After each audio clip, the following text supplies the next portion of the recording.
Happy Devils Wednesday. This is the State of the Fan Address, episode 14, brought to you by Pucks and Pitchforks blog with Fansided. I am your host, Sam Wu, here with the infamous Nick Villano. Nick, we just got the show up just in the nick of time, no pun intended, because it started working at 8:59 p.m. Eastern, and we didn't even do a sound test. So, Nick, can you hear me? Can you actually hear me from Florida? Yeah, I mean, I can hear you. I hope you can hear me because I'm talking right now, and that would be unfortunate if we ran a podcast where people couldn't hear us. Well, I can hear you, so let's pay some bills right now. Yeah, so you can find us right now on Facebook Live at Let's Go Devils Podcast. You could find us on Twitter, Periscope, at Let's Go Devils Pod. We're on YouTube Live. We got our own YouTube channel. Got 233 subscribers, up from 219 last week. What's the channel? Let's Go Devils. We're on Twitch. We actually got an extra follower, Nick. We actually got an extra follower. So we're on our goal to getting, hopefully, I think 20 followers by the end of summer. But we're one step there right now. So, yeah, everything is good. One step at a time. What's that? It's one step at a time. Yeah, Just one step at a time. Yeah. Well, I'm just actually winging episode 14 right now because I'm all flustered. And also, you know who's going to pop into the podcast tonight? Shorts guy from the Let's Go Devils podcast. Because he got all excited. At first, we were trying to get guests, and I called up a few guests. I wrote a couple emails. Everyone was busy tonight. Probably prepare for the PK Subban hoopla going on at the Prudential Center tomorrow. But I asked Shorts Guy Beer Bear. They're like, yeah, I'm not so sure that I'm going to call in onto the Bobby's Auto Care hotline, even though we love Bobby's Auto Care at 2151 Route 57 in beautiful Washington, New Jersey. And then I told them what the topic was. Greatest New Jersey Devils lineup of all time. Suddenly they're like, oh, well, I'm going to make an effort to pop in. So I'm pretty excited about the topic tonight, Nick. And I know our fans are as well on Facebook Live, YouTube Periscope, and we'll get into that. The greatest New Jersey Devils lineup of all time. But let's talk a little bit about the current Devils defensive corps salary situation, some arbitration avoided, and now there's Will Butcher. Well, what do you got for me, Nick? Yeah, let's start with the guys who signed. I know last week a couple of people were clamoring for us to talk about Connor Carrick when he ended up signing. We mentioned him, but we didn't talk about him much last week. We're going to dive deeper into the defense this week just because, after Carrick signed, Mueller also signed. They both got an interesting price. Carrick, they signed for 2 years, a total of $3 million. So they're paying him $1.5 million this year and next year. And then, Mueller got $1.4 million, which he almost double what he was making. So I think that was interesting because, Miller is a guy who I thought might not come back. I thought he might not even get a qualifying offer, let alone a raise. So that was interesting. I thought it was interesting about it because I've read some of the trash talk on Facebook and some of the Facebook groups. Like Devils Diehards and even Let's Go Devils Facebook group. what do you need this guy for? Wasn't he originally brought in to mentor Nico? Well, I think Nico's holding his own right now. And then I see, oh, he sucks. Why? Somebody actually posted on the post about Mirko's back on the Facebook page. Why? He sucks. But they brought him back. I mean, you need depth on the blue line. Yeah, I mean, I think that's the main reason why. I think the main reason why they're bringing him back is because last year they used, I wrote in my article, but I think it was 15 different defensemen. Maybe it was 13. Sorry, it's 13 different defensemen. You got to remember there was guys like Ryan Murray who played for a game. Colin White played for a game. I believe Josh Jacobs got himself a game in there. The Devils just had to use everyone. So when you're paying decent money to your eighth defenseman, when you're coming off a year where you use 5 more than that, and Mueller had to play 59 games last year. He had an injury-riddled season, and it was still his career high. So I think they're just trying to see if they can give this guy one more chance. And I wrote about it, and I called him. I said he got the Stefan Nason treatment. He had a better season. He did better than his career averages, and they want to see, hey, we're going to keep you under restricted free agency, and we want to see if you can do it again. Now, obviously, Carrick got, closer to a Steve Santini type deal. Obviously, Santini got 3 years when he signed it, but he had 2 years left. So they're basically just replacing Steve Santini's money, who they sent over to Nashville in the PK Subban trade. They're taking his money and just making it Connor Carrick, which I think is a good move. I like the Carrick signing. I think, getting him for 2 years is interesting. I think I didn't expect that. I thought they were just going to give these guys 1-year deals because, there's a couple prospects that are coming up. A lot of people expect Riley Walsh to sign next year. So it'll be interesting once we get to that point, what that logjam is going to look like. But I like the state of the Devils defense right now.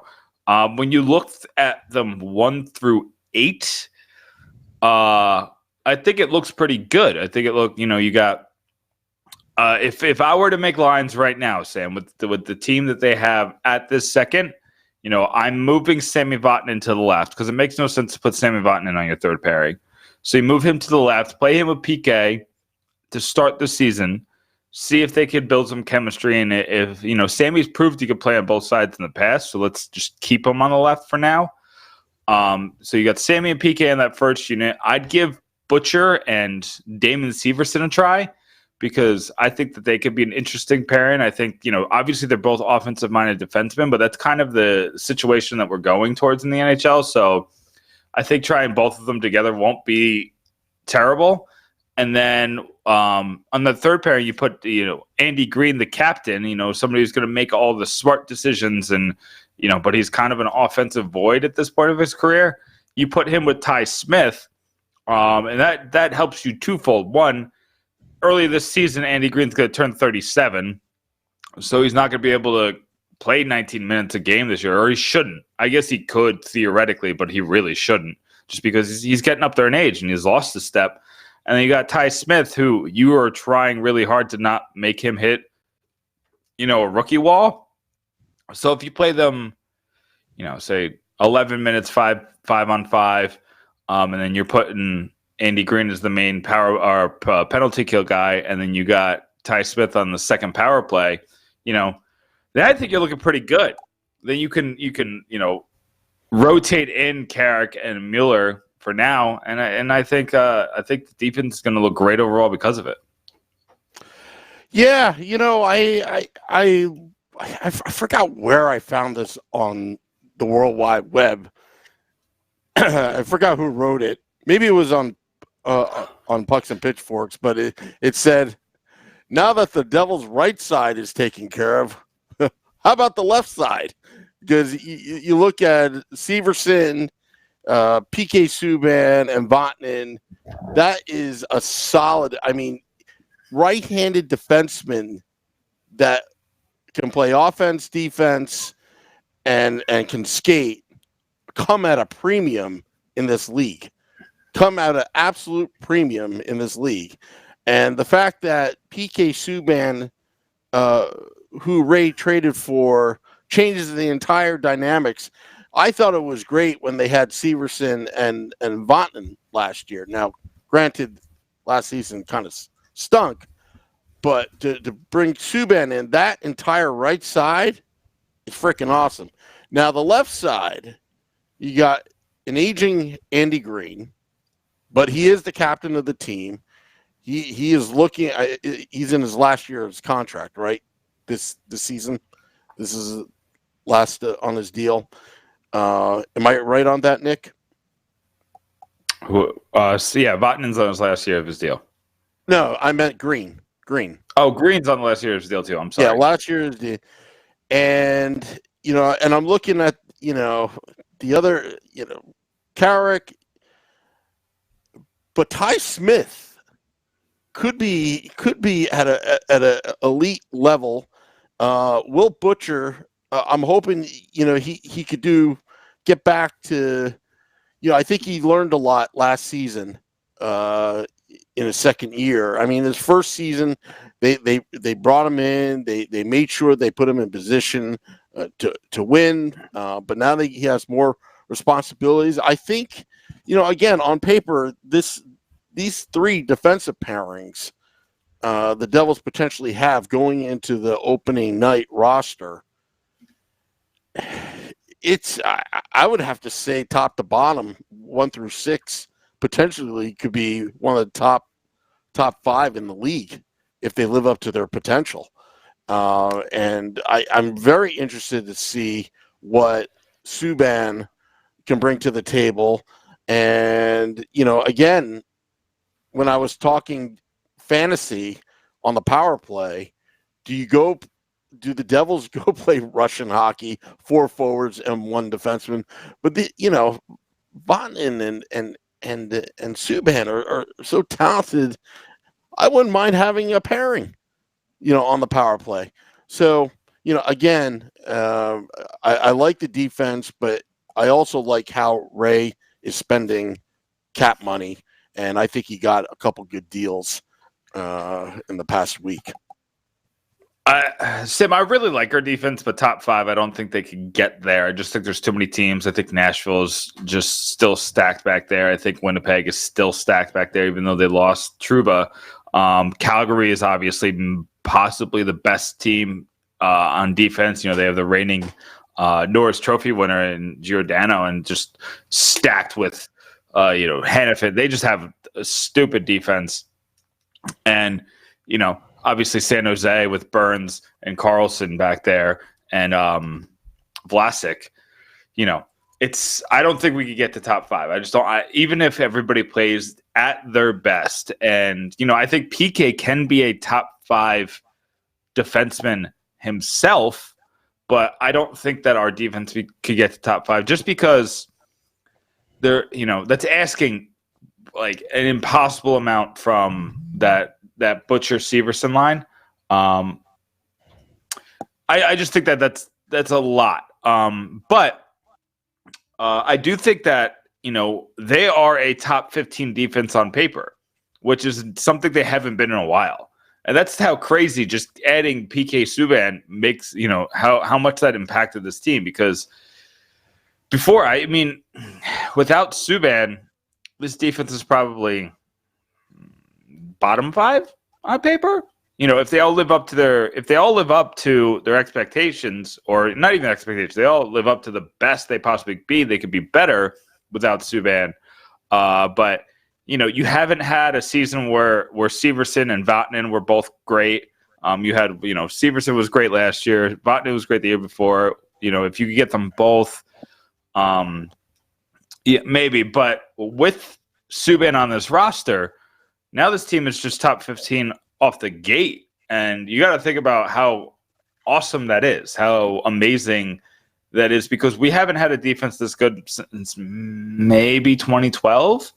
And I'd have to look at it side by side. This is off the top of my head. But, we had a decent defense that year.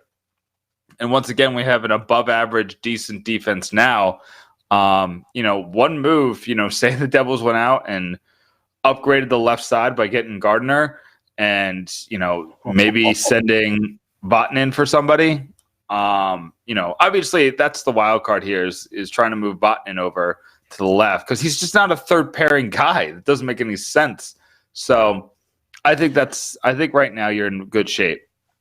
Well, look, what I mean by living up to their potential, I'm talking like having career years, obviously, but there are a couple factors why I say they potentially could be top 5.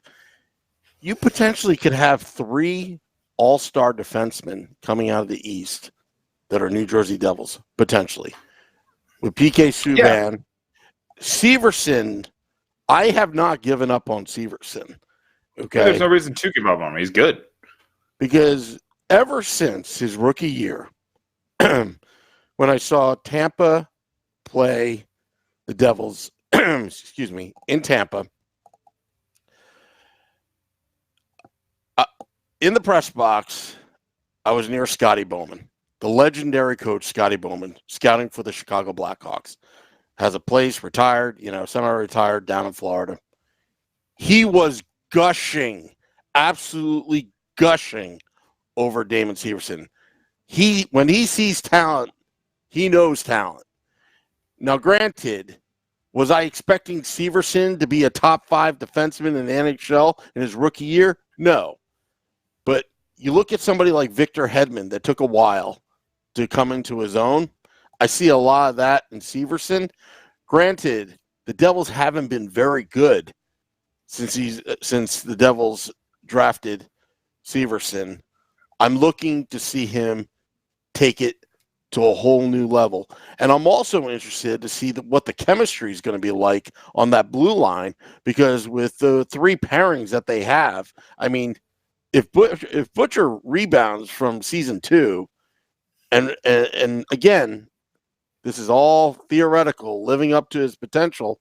Again, I think that core is solid offensively, but also we have to look from the defense side, how they will fare against top lines. Yeah, no, I mean, I agree. And the one thing I wanted to kind of just point out is the, one thing I really want to talk about was Will Butcher's potential deal. He's an RFA. He's him and Pablo Zacha, the last restricted free agents the Devils have to sign right now. And I thought Butcher was just the perfect bridge deal candidate. Will Butcher he has one great rookie season, and then he has one average sophomore season. So that makes right saying that sounds like a bridge deal to me. But Mike Warrior with the NHL says that he thinks, and this is just his opinion, he's not quoting inside information, but he thought that the Devils would be looking to give him a 6-year, $27 million total deal, which would be around $4.5 million per year. And they say that might not be enough for Butcher's camp, and maybe might be looking for $5 million plus per season. Is that too much for this guy, Sam?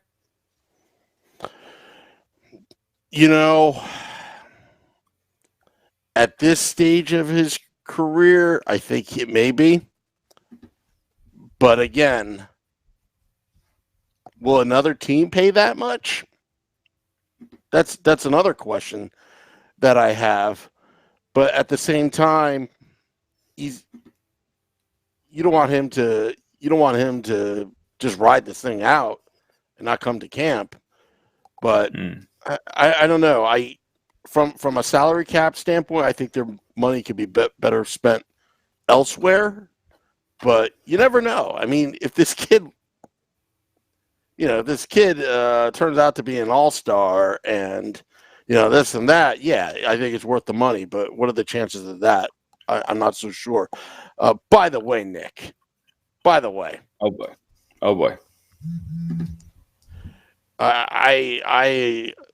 I'm going on a rant right now because Facebook Live just pissed me off. Oh, hey, no. Where's the beef? I have beef with Eric Selden Eric, Eric. I know you're listening right now. I want to go back, and I want to go back to one of your comments. Think realistically. Severson not giving up is far from being an all-star. Come on now. Hedman versus Severson, night and day, no comparison. Come on now. Well, come on now, Eric. I got some beef on that. Look at Tampa Bay's roster versus New Jersey's roster in the last 5 years. A young defenseman coming into his own in that system with a well-coached team. You know, Yzerman was running the show for most of it. He's living up to his potential. What did Severson have to work with? Seriously, what did Severson have to work with as a young kid? Let the kid grow. And I will bet on Scotty Bowman's assessment when I was there for Devils Tampa, and as he was gushing over him, I believe Scotty Bowman. That's all I have to say, Nick. That wasn't so much of a rant, but I could kind of rant off your rants. The ranting of rants. Why don't you rant off my rant? Because I think Shorts guy is just itching to come on, and I got to put him on the Bobby's Auto Care hotline. So that's your cue. we do have to get to the greatest Devils team of all time. So we will get to that. But just kind of going off of what Sam said, you got to remember that this guy, Damon Severson, he's probably signed to one of the best contracts in hockey. Yes, in all of the NHL. Obviously he's no, David Pastrnak. He might be the best contract in hockey, but Severson signed for just over $4 million a year on a 6-year deal for a guy that, if you absolutely needed him to, could play top line minutes, but is one of the much, much better second line guys in the world. And then for him to get that pressure taken off by PK taking those top line minutes, and PK Subban opening him up for lesser competition, because the teams are going to put their best defensive guys out against PK, and then Severson's going to be able to open up the door and score a lot more points. Just watch what Severson's able to do this year. Just watch, because Severson was playing. You got to remember that Severson came in and just stole the top power play unit from Will Butcher. Will Butcher's best asset is what he does on the power play. And Severson came out of nowhere and just took it from him. And then he became a power play quarterback. Now, I think PK is going to be undoubtedly the quarterback of the power play, the first unit, and then he's going to be able to play with the likes of, I would probably think it's going to be Hall, Zajac, Hughes, and Paul Mary on that first unit with Severson.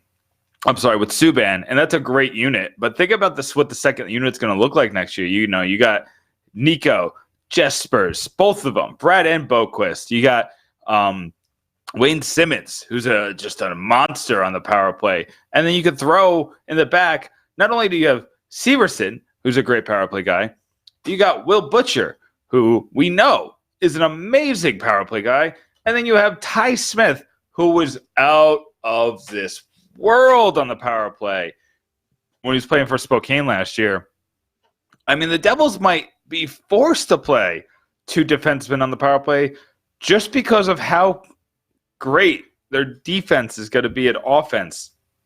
And, I understand, Craig, or Eric, I'm sorry, I'm looking at the wrong name. I understand, Eric, why you're a little hesitant to name Damon an all-star.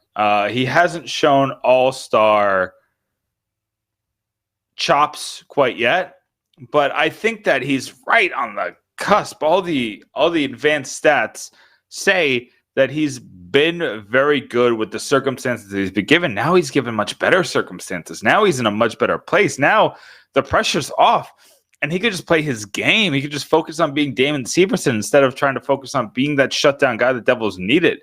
I think that's actually why Sammy Vatanen had such a up and down the year last year, is because the weight of the team starts to carry on you. That starts to become a lot. And Vatanen tried to be the guy, and then Severson tried to take over for him in the second half, being the guy. Now that they don't have to be the guy, Sam, I think you're right that Severson could absolutely be an all-star. Hey, I started to see some gradual improvement in Severson's game in the last couple of years. I think that John Hines has been, I wouldn't say hard on him, but I think he, sometimes playing defense, it does take some time to develop on your own, especially in the NHL. And I think this is Severson's breakout year. That's what I'm predicting. I don't think it's so far-fetched to say that. Eric Selden's like, we need defense. Yeah, we need defense, but we also need some beef, And I've been going on a rant about that all off season. But sorry to leave you hanging there before, Nick, because I was talking to Shorts Guy on the phone like old times, and I forgot. Heck, we're doing the State of the Fan podcast. So I was just chit-chatting, talking like old hens on the Bobby's Auto Care hotline. Well, you know him as our co-host of the Let's Go Devils podcast. Shorts Guy, how are you, man? I'm good, Sam. Nick, how you doing? Oh, I'm doing well. I'm ready to argue with you about my list. I have a feeling that you brought your arguing chops with you tonight. I hope so. I've been doing some scholarly research all day, so I'm hoping I'm not too burnt out for an argument, but we'll find out in a couple minutes.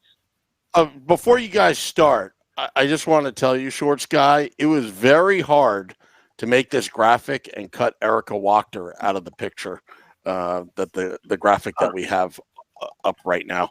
So, you didn't have to cut her out. I mean, that was your choice, but Well, before Erica's fiance sees that her picture's up with you, he may get suspicious that there may be something going on. So we don't want to cause any controversy with our good friends at MSG Network. All right, Nick, why don't you go ahead, test your Sky. Let's see if he's got some beef. Well, Shorts Guy. So obviously, we're going to switch gears right now. We're going to move. I wrote an article last overnight. We're going to put it in the chat just so everybody can kind of play along. But it's the summertime, so we need to make some content happen. So we went ahead and tried to have a little fun, and we took the very best Devils of all time. We separated them by season. We took the best season of the Devils players, and we put them on lines. So, there's a couple rules. You can only, player can only appear once, so you can only have one Patrick Elias season, and and like I said, we didn't factor in career. We only took their one season in a vacuum. So, Shorts Guy, for one, did you see anything that I missed? I'm just getting to that now because the article that I had from earlier didn't have all of that lineup. So I know I went through and I tried to make my own list just from me. Let's see. All right, so first line. All right, so you got Taylor Hall, Scott Gomez, and Johnny McLean. Okay, I can't argue with that. Well, let's start with that Taylor Hall season because that's the one that I think I'm getting the most interest in. Obviously that Taylor Hall season, he went off the charts. But when you put Taylor Hall in that first spot, I have to take out, the Devils have a long, long, long list of great left wings. So putting Taylor Hall at the top means that Elias doesn't make it, Kurt Muller doesn't make it, and Zach Parise is the one that I'm getting a lot of people saying that he might be the guy for the first line. But Taylor Hall won the MVP list that year. Yeah, there's no way that Zach Parise beats out Taylor Hall for first line left wing. No way. I mean, Zach Parise had, some good times for us, and he did lead us when he was here, but there's no way he beats out Taylor Hall. He didn't have anywhere near the type of season that Taylor Hall had. So I'm completely okay with Taylor Hall. I see you have him or Zach Parise. I see you have him on the left, the fourth line. I'm gonna be honest. I didn't even. I had one spot left for left wing, and I guess I can slot him there. He was not even on my radar. I guess that's just personal bias against, what what he did. All right. Well, what's your lineup? Let's hear your lineup before we get into the whole thing, just so I see where we are comparatively. All right. So I kind of went all over the place, and I did for a first line. I did Hall at left wing. I actually had John McClain at center, and I put Yager at right wing. So you're talking about Devil's Yager here? I'm talking Devil's Yager. I'm just going by players that I know were great. I didn't know that you guys went and looked at it by one single season with the Devils. I just went Yager as one of the, he was one of the greatest players in the league, so I threw him on the top line.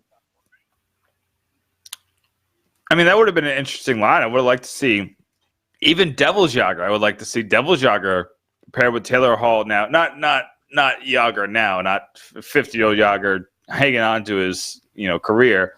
But that season with Yager, that first season when he was with Zajac, they did some good things. They didn't look too bad. That's why I wanted him on my list. Sam, I heard you have an interesting one. Sam, what's your first line?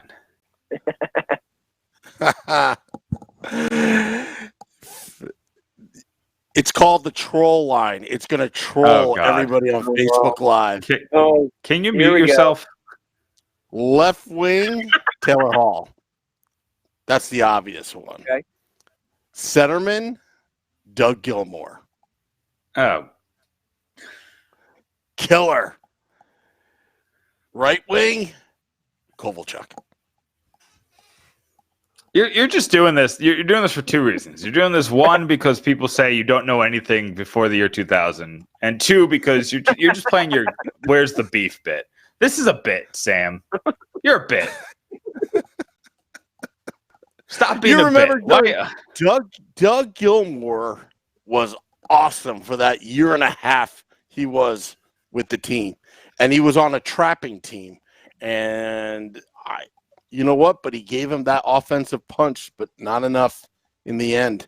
And then, of course, he had to leave to go to the Chicago Blackhawks, which, by the way, I was actually saddened when Doug Gilmour didn't have to leave. left. Well, I actually asked him one time, why did you leave New Jersey if you say it was all great? Like, did we do something to you, Doug? And his reaction was actually, it was pretty, I could understand what the positioning was. The way the CBA agreement was going back then in late 90s, his agent, the league, the NHLPA said, go with the biggest offer. Just go with the biggest offer because they want to get those numbers up. So that was pretty much why he left. It's not really so much leaving for the money, but it was just really, based on principle. As the players were trying to, overall, were trying to get higher salaries. So, but that's what he said. He said, at that time, it was more, it was a better contract essentially, and you go with the better contract. Although he did want to stay in New Jersey. That's interesting. I actually never, we never talked about that, but. Well, what do I know? I don't know anything pre-2000 of the New Jersey Devils, so I could be making this stuff up. Yeah, I mean, I'll be honest. Sam, I was born in 1988, so trying to decipher how good Kirk Muller and Aaron Broughton were was a chore. I probably spent an hour just like trying to find old newspaper articles, just trying to seeing, looking at old MVP voting and things like that, and trophy voting that, for Lady Bing, obviously not crazy big for things on ice, but the good players are the ones who get the most votes. And then obviously the Selke trophy is obviously another thing that was pretty important to the Devils back then. But pre-2000, when it came to forward skill, the Devils, especially at center, the Devils were just bad at center. They had that one good Bobby Holik season, and then they had a good the Patrick Sundstrom was another interesting one for them, and they had Brian Ralston was a pretty good center for them for a couple of years, but you never really had, look at them now. I think in 2 years, I think both Jack Hughes and Nico Hischier make this list just because center was hard. You had Scott Gomez, who came in the year 2000, and before that, you didn't have a ton. Yeah, and remember, there was a period of time where Sergei Nemchinov was a first-line center for maybe a year or two with the Devils. Yeah, I mean, there's traditionally the Devils centermen, the ones that were effective were big, like Jason Arnott. The Arnott Holik, combo would just wear down other teams. When Holik, was on the crash line, in '95. I mean, that was, that was something else. I mean, they basically dictated the tempo during the '95 Stanley Cup playoffs.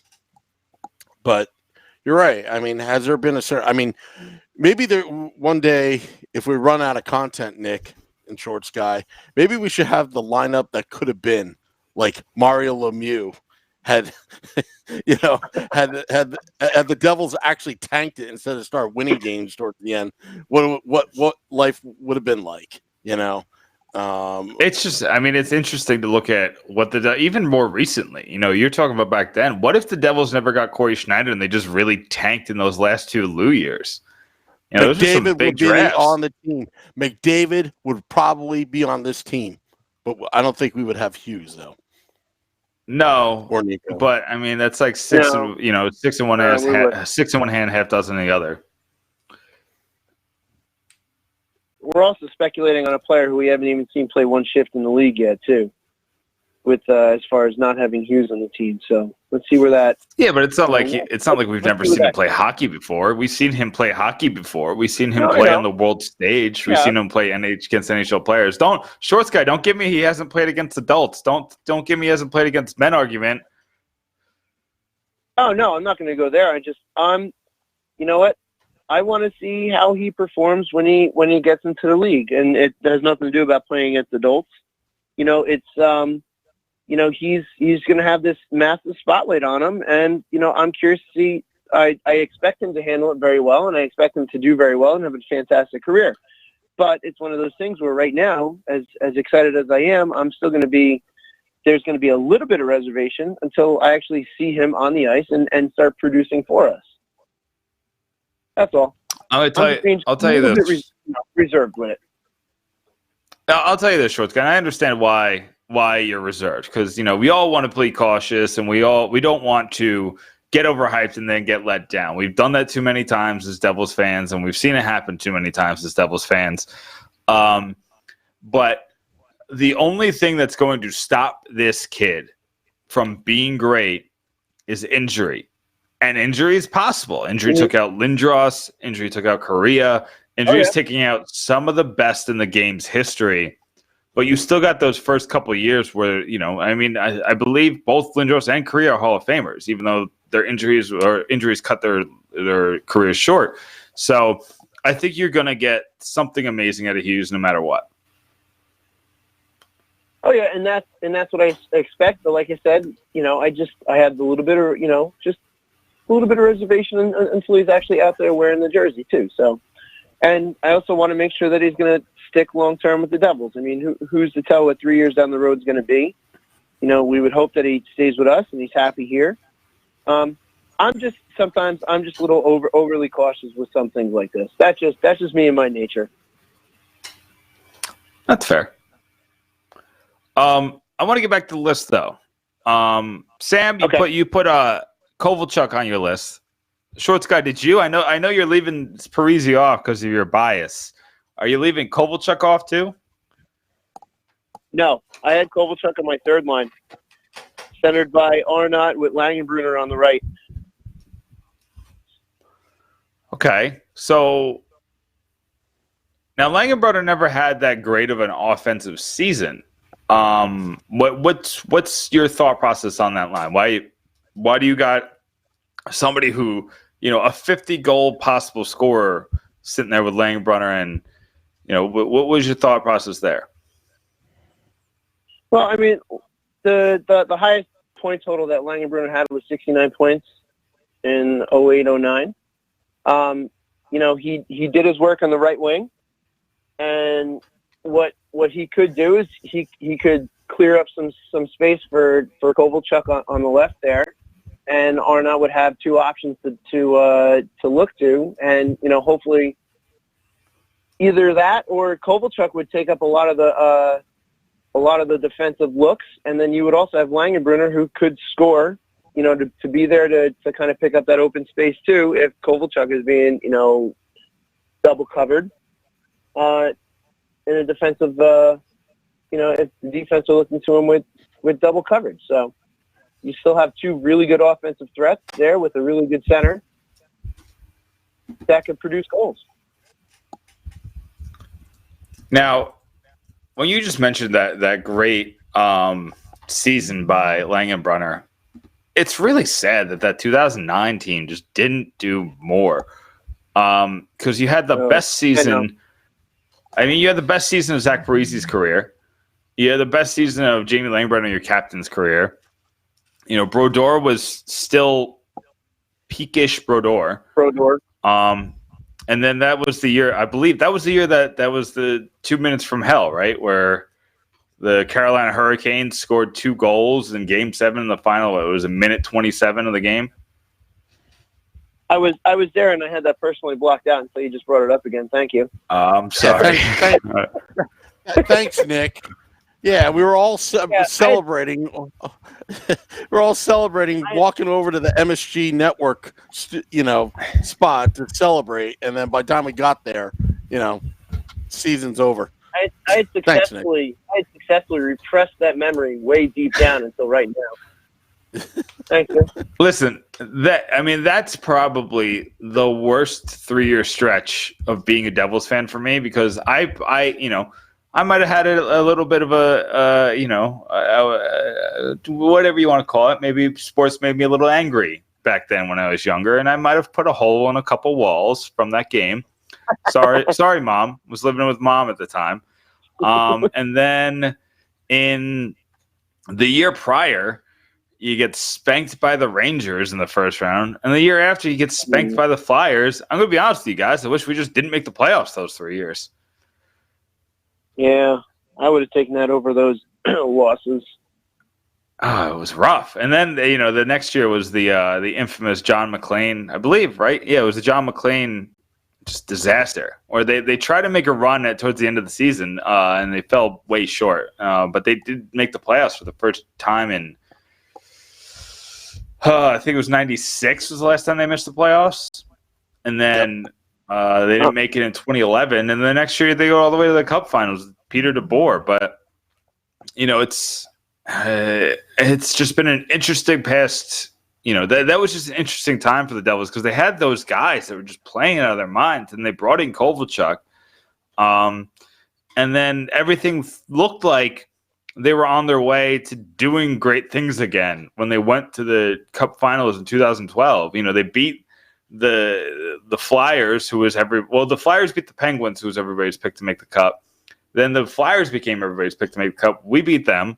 And then the Rangers came. They were the top seed, beat them. And, you know, obviously, you know, you run into a Los Angeles Kings team that those two games could go either way. The first two games that went to overtime, so Devils were a little unlucky there. But it looked like we were in a good spot, and then Parisi left, and everything went to hell from there. Yeah, and I'm glad you brought up that those two overtime games could have gone either way, because I hate when people blame the 5-minute penalty in the final game of that series on losing that whole series. I mean, a bounce here and there in either of those two overtime games, and we're in a whole different position. But that's hockey. That's just the way it goes. Yeah, I mean, and we forget that the Devils. So you're right, because what anybody always talks about is just that 5-minute major that ended the game. That's all they ever talk about, and they, that there was so much more to that series. There was the two overtime games. There was this stomping that the Kings did to us in the game 3, but then we came right back. We were down 3-0, and we won that first game. And there was people literally thinking the Devils had a chance to be the first team to come back from 3-0, and they won that second game. Made it 4-2, brought it to game 6. I think there was only one other team that's done that in the Stanley Cup Finals where they were down 3-0 and brought it to a game 6. Was it Boston? Boston series, or it involved Boston. But, well, I mean, you got to remember. I thought it was a Toronto team from the 40s that came back. Yeah. I don't know. I could be crossing, because Sam, I remember there was a situation where we were down, and for some reason, the only thing I remember is the game the series that the team came back from that whatever the deficit was in the 40s, and you the only thing you listened to was the 40s channel on Sirius. That's all you listened to. I forgot. I forgot about that. Yeah, I was playing 40s music at our tailgate. Just to prove a point that, hey, let's go back to the 40s. Yeah. I can't remember what that was. That's the only thing I remember. Yeah, and there was some other funny stuff, but we'll talk off air about that. But, well, just one thing that still burns is that whole penalty that Bernier took that game, because, honestly, the refs missed a call right before that hit. That should have been icing. Had they put the hand up, Bernie would have never hit him. Scuderi. So I'm still pissed, because we were all ready for Game 7 if they could pull it out at Game 6, and just seeing that go down, that 5 minutes, it was just. It's still burned to this day. Yeah, and I get that, but we had plenty of opportunity to not be in that position too. So yeah, that's true. It's like one and the other with that. And LA was on fire that playoffs as well. And I think that they had a lot of time to rest. They had a lot of time to rest because the Devils were just the Devils Rangers series took. I mean, that was literally our Stanley Cup. But anyway, getting back to the topic at hand. Yeah. I don't know how you guys feel about this line, because I like feisty players that that give it their all. Here's one line that I have, probably my fourth line. It's like the mini line. Brendan Morrison as center, Steve Sullivan at left wing, Brian Giunta on the right wing. Tons of speed and just zero that size. Effort. Zero. This is. I think we're bigger than all of them. Yeah. Well, in NES. Yeah. It's, for ice hockey, this would be all the the skinny guys, no fat guys on that line. Tons of I love that size line. Listen, I'll tell you this: I love one of my favorite single seasons in all-time Devils is that Brian Giunta 2005-06 season where he scored 48 goals. There's a lot of reasons why I personally love it. Brian Giunta was my favorite player. I remember that year, everybody thought it was crazy because I traded Teemu Selanne for him, for Brian Giunta, because I just wanted Brian Giunta that bad, and they ended up scoring 48 goals Solani himself had a great season too, so it actually looked like a pretty fair deal when it's all said and done. But I just wanted Gianta, and then he went off. He scored at will. He was carrying the Devils for a time. He looked like he was going to be a great, great, great player. Obviously, that was kind of, we didn't get much more from him after that. I'm trying to see when he left. When did Gianta go to Montreal? So he's there for 3 seasons after that 48 goal year. But I love Gianta as a player. I think he should be a guy they should bring back, and kind of appreciate what he did for this team. But 48 goals, that was just a great achievement. Yeah. No, I agree with that. 48.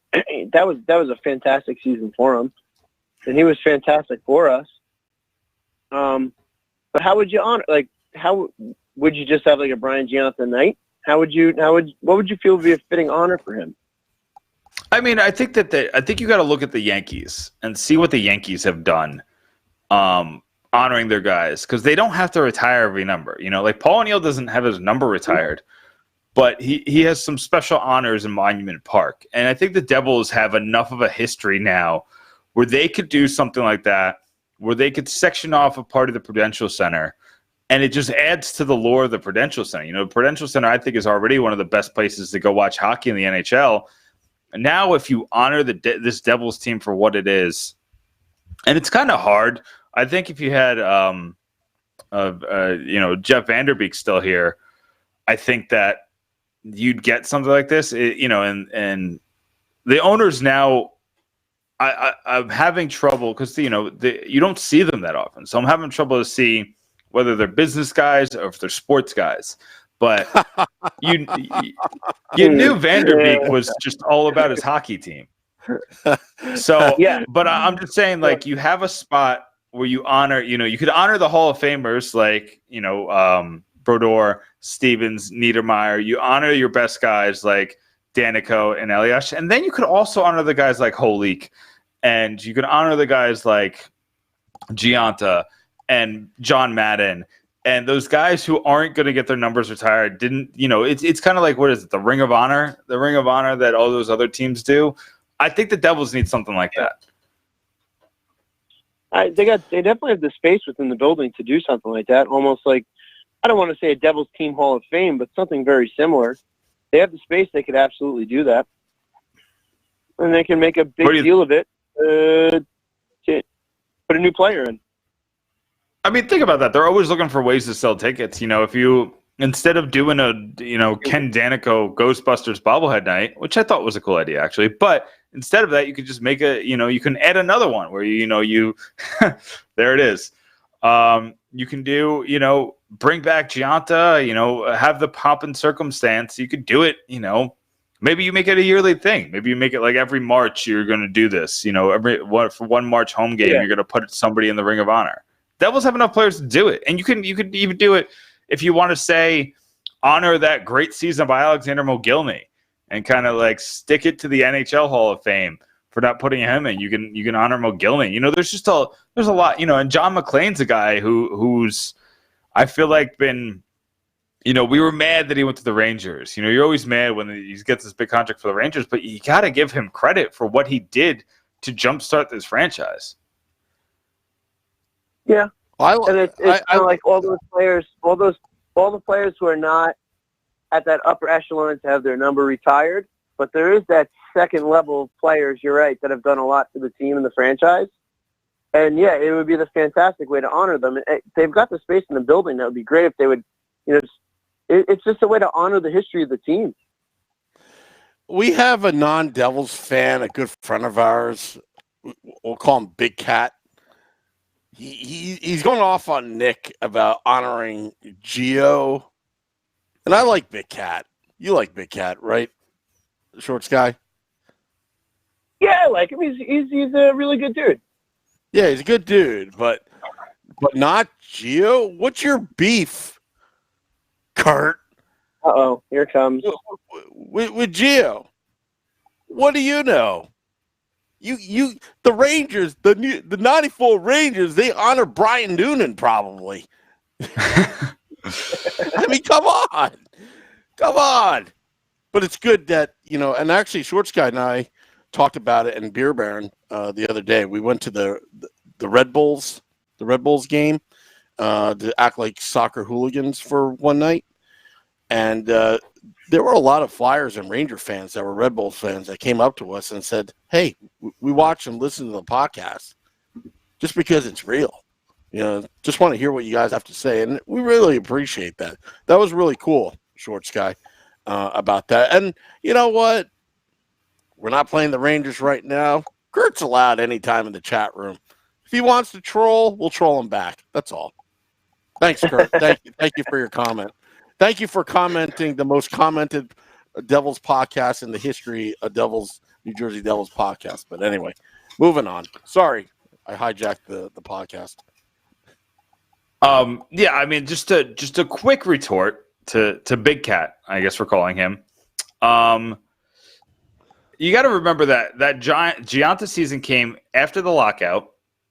So he missed the lockout season where he really started his stride the year before the lockout. He missed his year 26 season. So that might have been his best one. And then the year after the 48 goals, he had 25 goals in 62 games. So, it was another all-star season for him. They got hurt towards the end of the year. So he missed 20 games. If you add those 20 games, it's another 30 to 35 goal season. And then if he has another 25 goal season in the lockout year, which is fair because he scored 48 the next year, then I think we're thinking about Gianta a little differently. And, I think he's a great player. I'm not saying like I said, I'm not saying retire number 14. I'm not saying, but bringing back Brian Gianta, one of the guys, and he was beloved. I mean, he's a guy, he was captain on Montreal. He was captain of Team USA at the Olympics. He was a guy that everybody looked up to. He didn't let his 5'7" stature really hurt his career. So I think those are the kind of guys you want in your Ring of Honor. You want that kind of, and like I do agree that, McLean, or whatever. Say what you want about the guys who went to the Rangers, but there's a couple other guys who you can honor before Gianta if you want. But I think he's just he would be an easy guy to put in.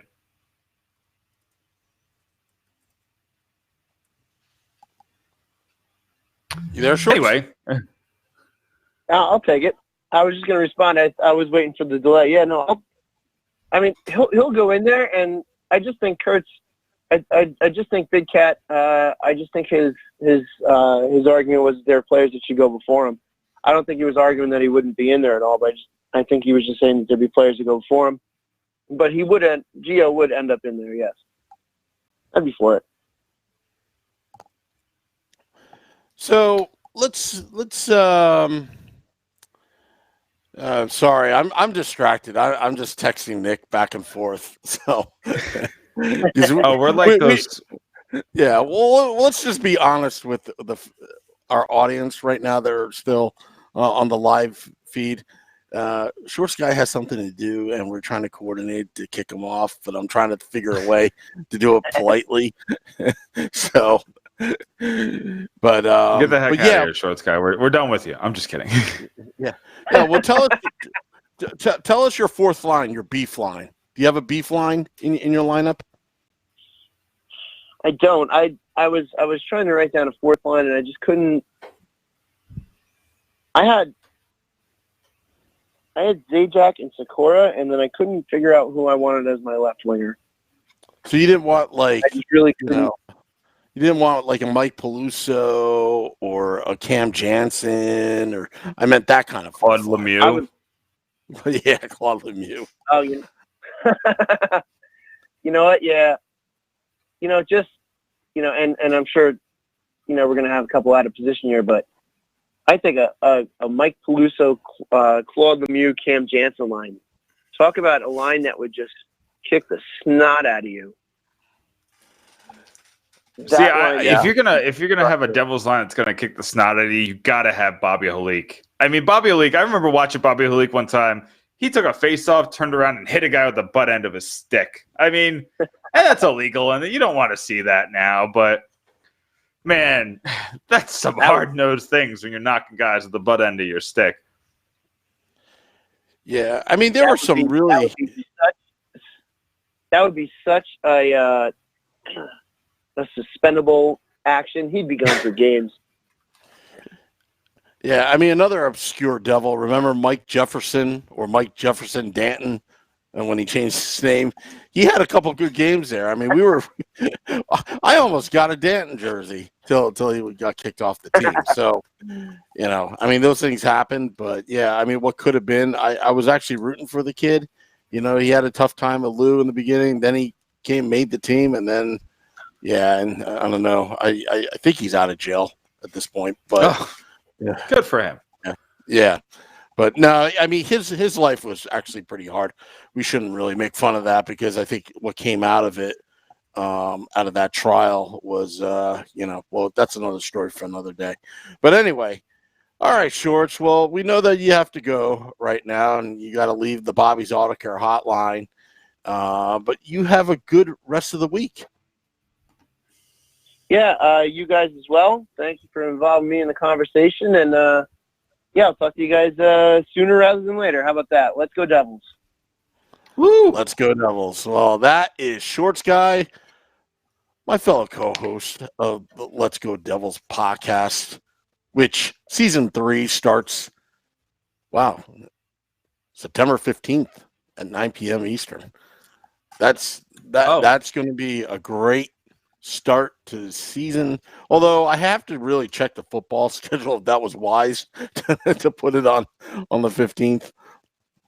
But we got a lot of things planned for season 3. And by the way, Nick, we're going to do a podcast next week, but there may be a special podcast the day after on Thursday, August 1st. There may be, but we're still trying to work things out.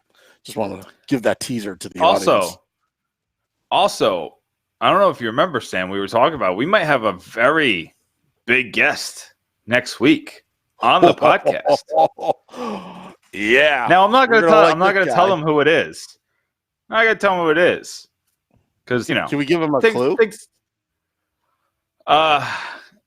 He's new. I'll give one hint. He talks about the Devils. Oh, he does. Or is it I guess we gave it away that it's a guy. She? No, it could be a she. So. It could be a she. He or she. He or she. We want to hear from you now. Is it a he or a she? Let us know on Facebook Live. But we have a very interesting guest next week. He knows his Devils. He knows his stuff. He's a little new to the Devils family, but he's been here for a little bit, and he's already doing good things. I'm not giving it away. There's a lot of new people around. He could be. It could. I mean, I have new writers on the Pucks and Pitchforks blog. Could be one of them. Maybe it might be one of them. Might be one of them. So we got big things happening, Sam. We're working on this summer. Hey, Betty. Betty joined the Facebook Live. Hey, Betty. Love you and David Decker. Love all the things you do with your Devils fandom. We gotta post this video. This is how I met Betty. Somehow I guess her niece took a picture took a video of her. And the Devils had scored, and the whole time she was just absolutely harassing Ranger fans in that video by just yelling, "Rangers suck," or something like that. And it caught my attention, so I Facebook messaged Betty, and I like to say, Betty, we've been friends since. But anyway, hello to Betty. So we went through the lineup. Right, Nick? There was some surprise. I try to get some surprise names that we haven't heard of in 20 years. But, even like the defensive pairings, I mean, the obvious, the Niedermeyer, the Stevens. But just remember how much talent was on these Devils teams. Remember Sheldon Surrey was on the Devils? Oh, yeah. In his younger years? Was, yeah, and he, obviously he's known more for his time with the Anaheim Ducks, but he had a spell here. Yeah, and Montreal Canadiens, if you remember, when he was up there. And other defensemen. I mean, Rafalski was great. I mean, he came out of nowhere with John Madden and Scott Gomez. When they first popped on the scene, and then Colin White came out of nowhere. If you remember that back in 2000, I mean, that was he was just a young kid. I mean, and if you remember Kevin Dean, you remember him back in '95 Cup team, coming from Albany, he fit just right in. So I mean, there's a lot that we could do with the defense. I'm trying to think in my mind, aside from Scott Stevens, one of the best hitters on defense back in the day. Remember Richard Matvichuk? I mean, he didn't stay long, but he had a decent career with Dallas, just like Grant Marshall. Yeah. I Oleg mean, even Tepernowski, if you want to talk about guys who played really well in a short period of time, I think I really like what Barrett Zaglicki did with the Devils for a couple years there. He was the reason that he was one of the main reasons the Devils went to the Cup that year, because they got him, I believe it was the trade deadline that year, and he did really good things for them. Yeah, I mean, that was a very underrated defensive core. I mean, I think Mike Motto was on that team, wasn't he? Defensemen. I mean, you didn't have the sexy names. I mean, obviously Bryce Salvador played out of his mind during that playoff run. I mean, he was scoring. It was almost like he was scoring at will for. So, there are a lot of defensemen that I remember. Lyle Odeline is one. That guy was awesome. I remember him. I remember him from my first NHL game. He was a guy that I looked at and he interested me. I don't know why. He was just a guy that I just saw and I was like, oh, interesting. Yeah. Yeah. And then, and then there's been a lot of,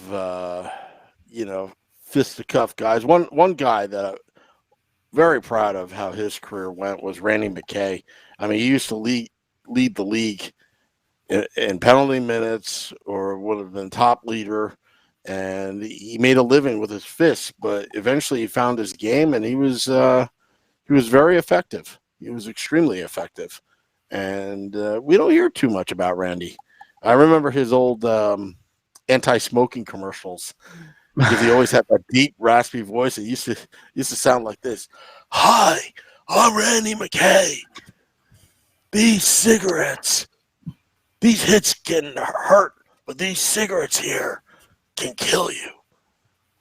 And I think Scott Niedermayer did the same exact thing. If anybody remembers, Eric Sheldon may be the fan of the podcast and the Facebook Live. He is just commenting at a huge rate. That, come on, Eric Sheldon, you got to let other people chat. You're just not going to monopolize. Oh no, let him speak. Are we trying to drive up our numbers?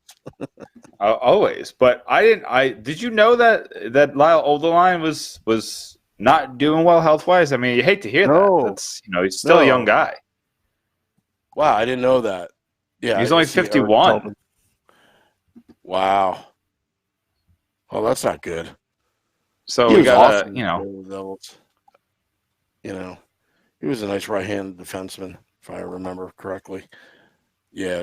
Let me speak. Okay, Eric. All right. You know what, Eric? Guess what? I'm gonna. Whoops, pinned the wrong comment. I just pinned his comment. Yeah, let me speak. All right, you got the floor, Eric. Keep chit-chatting. Facebook Live. I haven't even checked our Periscope and YouTube, because we had a late start to the podcast. Well, I don't think we were that late, but it was a last second scramble because we were having computer issues. But yeah, Nick, do you have anything to add? I mean, should I guess who your goalie is? Yeah, I mean, we'll do the defense probably next week. Just as a kind of fun thing, I'll do defense and goalie together. Obviously, it's going to be Brodeur. I got to go through which is the best Brodeur season. Since it's so obvious it's Brodeur, maybe we should think of, if Brodeur was never on the team, who would it be? Well, I'm going to do a backup. So that's kind of going to be that. We're going to go through the best Schneider seasons, the best Chico seasons, see if Terreri gets anything in there. So we will. It's going to be an interesting situation. Yeah, I mean, Sean Burke's name comes to mind, as a potential backup from wherever Mike Dunham. He was pretty good. Dunham was fine. Dunham, I think I've told the story before that the first Devils game I ever went to, Mike Dunham was playing, and that was when he was playing 10 games a season. So yeah. I had bad luck back then. But if we're talking about one season in a vacuum, and we're just talking about that one season, I think you gotta at least consider that Scott Clemmensen season where he came in and he saved the Devils season when Brodeur, I believe he tore a muscle in his arm. Yep. And when Kevin Weeks wasn't really cutting it as the starter, Scott Clemmensen came in and saved the Devils season. And then when Marty came back, did they send Clemmensen down? I think they had to send him down because they had Weeks. Yeah. And Weeks, they couldn't send down Weeks because Weeks was a veteran. Yeah. That was most unfortunate for Scott Clemmensen. But you know what? To have the experience and experience that at the NHL level, I mean, you take that for the rest of your life. When you had to replace Marty Brodeur. Maybe Scott Clemmensen's the guy we should try to get on the podcast. He'd be an interesting conversation. Oh, yeah. He's a nice guy. I remember when I took my little sister to South Mountain Arena for autographs, and every kid crowded Marty Brodeur. And then, Clemmensen comes off the practice ice, and my sister went up to him, was one of the first kids to go up to him. And she signed, he signed, her jersey, this and that. And then I was like, do you want to wait in line to see Marty? She's like, no, I don't like Marty anymore. I like Scott because he's nice. Just like that. She just turned just like a switch, 6-year-old kid. Yeah, it was funny. Just because Scott Clemmensen, spent a little time and talk to the kids and this and that. We'll have to find him. See where he's at nowadays. That would be really cool. Yeah. Well, we got some things working this summer, Sam. We're gonna try to get some cool things for everybody. So we're still waiting for Ray Shero to go quote unquote big game hunting, right? We heard that a week ago that he was going big game hunting. We haven't heard anything since. So until we get that big game hunted, we're still going to be able to talk plenty of Devils hockey. There's still going to be a ton going on. So, we got a lot. Oh, absolutely. Well, I'm going to cue the music. It was a good podcast. I was looking forward to this all day. Yeah, it was fun. I mean, there were some nostalgic names brought up. You don't hear Aaron Broughton too often. Yeah. Yeah, he was really good back in Joe Sorella. Yeah, Joe Sorella, or if you want to go way back, Gary Howitt, number 88. I've been wanting to get his game worn jersey. Somebody has it out there and was selling it for a lot of money, but I really wanted Gary Howitt because the NHL facts have it wrong, Nick. They have Eric Lindros as the first NHL player to wear 88. It's actually Gary Howitt, New Jersey Devils, 1982. Yeah, got to get it right. Do better. Yeah. And do you know who I heard that from? Who? Gary Howitt himself. Oh, well, there you go. Yeah. So it's got to be true. Yeah. Yeah. So, all right. There's the music. Well, we want to thank everybody on YouTube Live, Facebook Live, Twitter, Periscope. We're going to have all sorts of things, during the summer that we're going to do little experiments. We hope you catch us live. If not, you can find us on our social media platforms. You could read Pucks and Pitchforks blog, pucksandpitchforks.com on Fansided. Anything else we need to plug? Oh, yeah. Plus, whether you have an Android phone or an Apple phone, you can find our podcast pretty much everywhere. Also on iHeart, Comments. Put Spotify. comments on the iTunes. Give us 5 Yes. stars. 5 stars, Sam. 5 Yeah. stars. Yeah. And whoever that Devils fan that gave us 1 star, I don't think it was the Devils fan. 1 star on iTunes. We know who you are. So don't you ever do it again. Anyway. I don't think they're allowed to do it again, Sam. But one quick plug for me. We're going to have a deep dive on all the 10 other Devils draft picks this week. So keep an eye out for that. That's going to be something interesting on the Pucks and Pitchforks blog. Great. All right. Well, till next time. Till next Wednesday. Let's go Devils.